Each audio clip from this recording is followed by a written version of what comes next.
Data has been a huge part of this play for a really long time. And now we're giving away more of our data than ever and more intimate parts of our data. And now they have tools that use that data that can do awful things if we let them. And it doesn't mean we have to live without AI or any of this stuff. Like if you want to use it, okay, but we have to divest from big tech AI because they are trying to use AI to turn us into a giant underclass of subhumans who, I mean, this Kissinger Schmid book is so crazy, and I encourage everyone to read it because they literally lay out that it's going to create Neo-Feudalism. They don't use that term, but basically they say there will be two classes of people. There will be the people that program and maintain and set the objective functions of AI.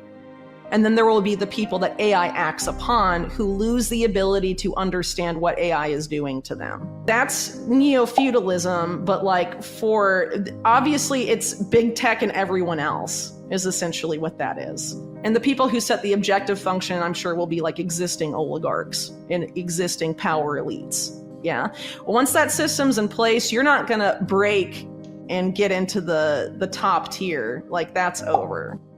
AI will act on you, will manipulate you in ways you don't understand, and you won't be able to tell what's real and what's not. And that AI, well, first of all, AI hallucinates, like that's the term. It will produce output that isn't even real and doesn't exist. And they argue in this book that AI will push us into this era of unseen realities and that only AI can see, and we should trust that those are real because AI is super smart. I mean, this is like Matrix level shit to an insane degree. It really, truly is. There's a reason they've been so successful. It's because they've made us so dependent on specifically big tech. And it's very hard to drop that like that, especially when you have businesses to consider that are so entrenched with that a lot of the time. But if you are a company that wants to stand for freedom and specifically financial freedom, you must move away. You must have a plan to move away. Because, I mean, what's happening, I mean, take Microsoft as an example, which basically is OpenAI at this point. Okay, you have a Windows system. Your data on there is tied to your Microsoft account. If you lose access to your Microsoft account or we block you from your Microsoft account, you lose all of your data.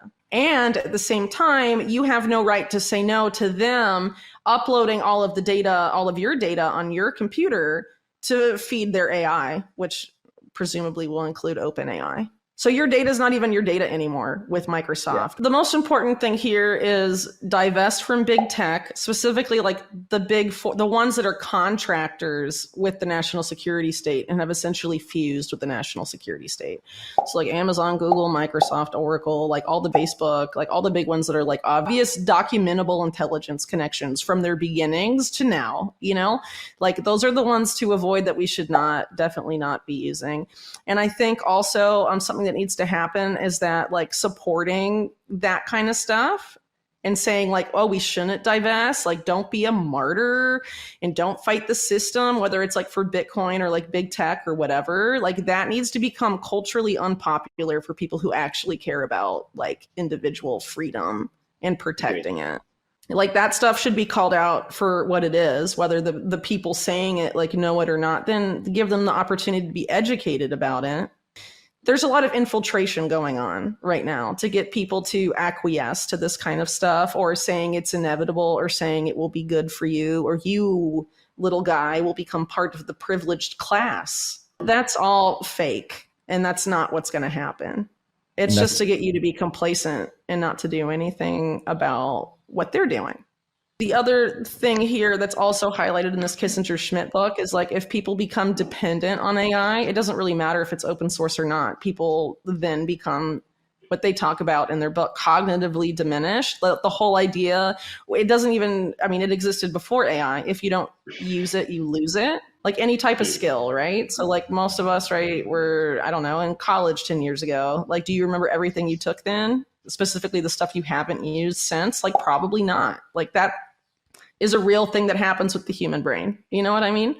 If you use ChatGPT for a few things and certain cases, okay, but if you're using it for everything to the point where you've gone a year without actually writing your own article and you're a journalist or something and you're using ChatGPT to generate it all for you, you're going to go to try and write without GPT and you're going to find it really hard. Like that's what Kissinger and Schmid are talking about. And that's what they want to happen.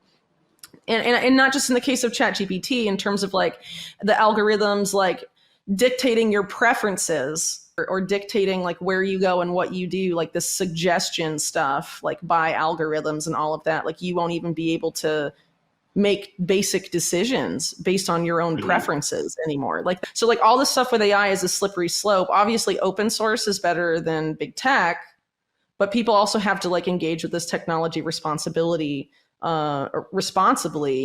because these guys are very aware, and we should be aware too, that it can have very negative impacts on human cognition, and we need our critical thinking skills to get through this. People need to be aware of the risks. So a lot of stuff, like when I focus on AI, specifically stuff like where AI hallucinations come into play. I mean, they're trying to put AI in charge of like major decisions, not just like who lives and who dies, but stuff like facial recognition. And like in the UK, there was like sort of a mini scandal because like the Met Police were using like these live facial recognition algorithms, and they were like super inaccurate, and like flagging people to like pull out of crowds and stuff, but it was like insanely inaccurate. And also there's been a long problem recognized for a long time that a lot of these AI facial recognition algorithms like used by law enforcement are super like racially biased, for example, right? Among other issues. And they like in the UK, like just didn't want to change it. They're like, yeah, we know it's inaccurate. So what? I mean, what is that really about then? I forget his first name, but there's this famous like philosopher Foucault, who, you know, wrote about control and the panopticon and all of this stuff. He's like a big inspiration for the Palantir guys. Like when the New York Times did this big spread about Palantir, they like posed under Foucault's portrait and stuff. The idea of like his panopticon is like, you know, just the feeling that you're being watched by the state will make you behave. You know, it's not about like the AI being accurate necessarily. It's about like everyone knowing they're being watched and they could be plucked out of that crowd at a moment's notice and to get in line.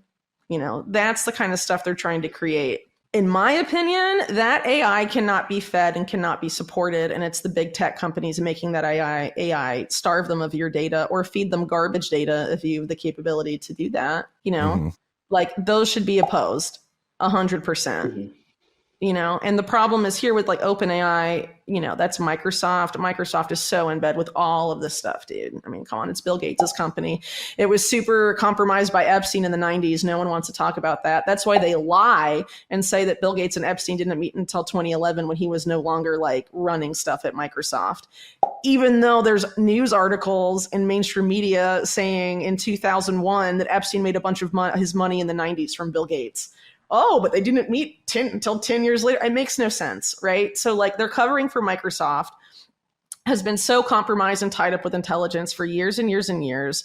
Not good for anybody. And they're basically trying to get their new election software, Election Guard, installed all over the US. They're responsible for NewsGuard, part of this crazy censorship industrial complex that's just totally insane, and all this other stuff. Like they're a lot more than just a big tech company. They're involved in a lot of very bad things, and they're a dominant market player. I mean, Windows is used by like not everyone, but like a dominant amount of the world, right?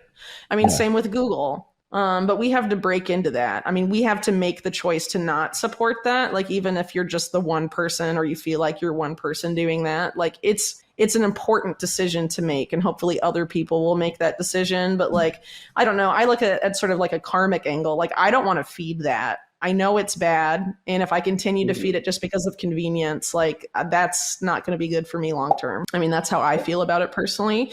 I mean, obviously people may not look at it that same way. Yeah. But again, I mean, those same people that end up relying on this stuff and big tech products are being designed to herd you into this world as outlined by Kissinger and Schmid. And they're putting this stuff in charge of, you know, who goes to prison, who stays free, who lives and who dies, who gets visited by the, you know, vaccine people and who doesn't. I mean, whatever. I mean, it's all there. Like the biosecurity agenda is still definitely like a thing going on, even if it's like kind of on the back burner now. I mean, there's all this crazy stuff happening. And they need AI for all of it, just in terms of like scalability. They want to put like an insane amount of people under their thumb, and they're a small group of people, like we've talked about, and they're hemorrhaging trust and have been for years. How people need to really think about how to fight against this and understand what the risks are. And it starts off with individual and personal responsibility. And it starts off with building alternatives and being local and unplugging occasionally and doing real stuff.